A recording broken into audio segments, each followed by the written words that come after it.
workshops, worked with acting coaches, and even on the set, like talagang tinutulungan ako ni Direk. She was helping me kasi a lot of times kahit nasa set kami, I wasn't too sure that if what I was doing was right. So she was always there for me every step of the way. Direk, napanood mo yung mga previous projects ni Tony? Yes. Paano mo nasabi na siya yung best for the role? After I got to know him, actually, I didn't base it on, okay, ganito siya sa ganitong movie, although there was one particular project that got my interest and attention, yun nga, yung Double Twisting, Double Back, which was a Cinema One Originals production, where the character he played and the theme of the film was also in the psychological genre. So nung nalaman ko na kaya niya mag-portray ng ganun, and I saw some clips of him in the movie, that got me interested to now let's start talking about our project. If you can work with me and if you can work with the material. So it's really more like that po. Hindi yung parang nakita ng ganito, okay, kaya niya to. Parang hindi po kasi ako ganun na siguro klase ng filmmaker or writer. Kasi since I wrote it and I also directed it, I wanted to make sure na whoever will take on these roles will be very open and very, how do I say it, will also have the personality that will, match the characters that will be portrayed. And I think, when I got to know Tony, I was convinced na, okay, parang siya naman. Kumusta si Mercedes Cabral sa movie? Meron silang mga scenes? Ay, marami pa silang scenes. Kumusta sila? Yung pagtrabaho nila? Very fun to work with Mercedes. Too fun sometimes. Too much fun. But yeah, kasi napaka-talented po ni Mercedes Cabral. Hi, Cheds! Nasaan ka man? We miss you. And it was so easy and sila ni Tony, parang from the get-go, they just had that family kind of vibe. Kasi magkapamilya yung role nila dito. They're aunt and nephew dynamics sila. So, yun, na very, in a way, maraming history to their relationship. So, ang ganda naman ng naging dynamic nila na portray nila together. Direk, can you just tell us a little bit more about your journey from short filmmaking, and apparently this is your first full feature? Yeah, this is my first full feature. Prior to this, I have done some short films, although a lot of them have been commissioned short films. And ads also. I have done a documentary in the past that was quite a long time ago for Gawad CCD, and I won there. But I was then a student pa. But it's a brave move, I think, to start this filmmaking journey at this time. During that time, I've always set out to be a filmmaker, actually. Pero a lot of things took place na I had to focus on our production company and different projects that would have income, like commercials and stuff like that. But then there was a time when we had the chance to pivot our production business to doing something long form instead of short materials. And I just poured my heart and soul into it, I guess. Because I had to convince people to support the project, to support my vision. I'm so blessed kasi po yung sarili kong business partners were the first ones to support me. Our co-producer, si Froy, is here, Froy Fabella. And then our executive producer, si Miss Josie Garcia. And then hopping on board also was Wilbert Tolentino. So, just backing this project from the beginning. And so what was the inspiration for the theme of the movie? It's pretty dark, pretty psychological. Have you had this story, sort of growing in your mind for quite some time? The theme of, going through a psychological journey arising from trauma is something firsthand I know about. And so I think it's inevitable in any writer's or filmmaker's journey. Sabi nga nila minsan pag first film, tendency maging autobiographical. But I so wanted it, not to be about me, that I built this world around a character who's a guy. So talagang hiniwalay ko siya from myself. A regular kind of guy who would go to great lengths in trying to survive a crisis such as the pandemic. So, pero there's a lot more to that actually that you would uncover as you learn about the story of the characters that you will meet. And during that time, I also thought it was something relevant today because so many people are turning to content creation. Actually, up to now naman.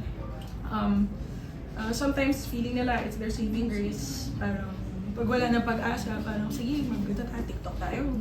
Baka tayo video, baka sumigat tayo, baka mag-viral tayo. So with that, with that kind of a narrative of many people that I know about, I just knew if I created something like this about a content creator kind of a character, parang marami makakarelate. Makikita nila probably yung sarili nila in the characters. And then, but wait, it's not just about that, there's so much more. So, Nagkaroon ka ng catharsis doing this movie na parang na-overcome yung trauma after magawa in a mo way, ilabas? yeah, you know what? Kasi parang I think for people going through journey in life na lagi ka na lang. Kasi once you've gone into a traumatic experience, you don't really like 100% heal. It's just, the wounds are just always there. Sometimes you'll feel it, sometimes it's not there, but a lot of times you'll still be reminded of it.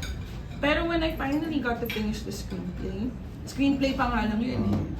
Grabe na yung iyak ko na parang shocks. Nagkaroon ako ng art form na self-expression of, in a way, the journey that I know about firsthand. So, call it catharsis, call it self-expression, but it was something very fulfilling. Pwede bang i-share mo kung ano yung traumatic experience na yun? It's not for the faint of heart, but I'd rather not go into, baka pumawa kayo sa akin. But let's just say, I got through it with the support of my family and my friends. It's something na hindi madali for a woman, a child, a little girl to go through.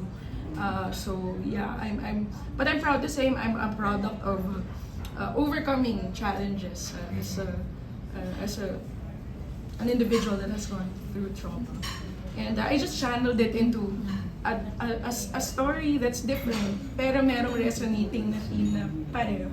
So, yun po. And I hope maraming maka-relate yung mga tao na have been victims also of some kind of trauma in their lives. Maybe something similar to the character portrayed by Tony here in their childhood or in their adult years. Marami kasing natatraumatize na maraming forms of trauma, hindi lang siya physical trauma, hindi lang siya, hindi lang siya psychological scarring or anything. Pero marami po talaga. Hopefully, this movie will shed light on that journey. Si Tony, anything that you can share with us about your own traumatic experience mo?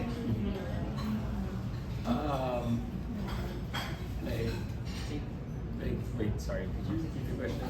Meron ka bang mga traumatic experience in real life na Nagamit ko for the role? Personally, for this specific role, hindi po. Wala po akong ginamit na traumatic experience sa personal ko na buhay na translate ko na nakarelate ako by Arvin or Ace. For this specific project, hindi po. Pero meron kang mga pinagdaanan ba? Of course, I mean, I was sued just like 3 years ago by my own best friend. So yeah, that was pretty traumatic, and I'm sure many of you guys remember that case. Tony, through like I said, we were there at the beginning of your career, and we've seen you essay different roles. I mean, you've gone, you've done a little bit of everything, and of course, we always know also that you've gone a bit bold in your roles and done a little bit of sexy stuff. But is there something of the old that we'll see, of what we're used to seeing of Tony in the film, or is it a totally new Tony that we will see? I think it touches on the same kind of Tony that you guys have seen, but definitely, I guess I'm really proud of what I was able to do in this movie. I guess I would say that is what's different. So the challenge was this was more challenging in a sense. Yeah, this was a very challenging role, but grabe yung support system everybody there was there to be there for each other, to help each other. And I think that just worked wonders on me, honestly, in this film in particular. So whenever you have any difficulty, happening in your life, have you also gone as far as like expressing whatever you want to say via social media, YouTube, or are you the type who'd rather keep it to yourself? From past experiences, I think I should just keep my mouth shut. Okay, you've learned your lesson. Yeah. Okay. Yeah, for sure. But do you do understand the release that like content creating, like going on YouTube? Do you understand that? I think like we live in a day and age now where we all feel the need to self-express. Going beyond that, because we have social media, we want to feel connected to each other. I mean, it just pulls on us that if we have an idea, we don't want to show that idea just to our family and friends now. We want to make that idea public to the world. We want to have that impact.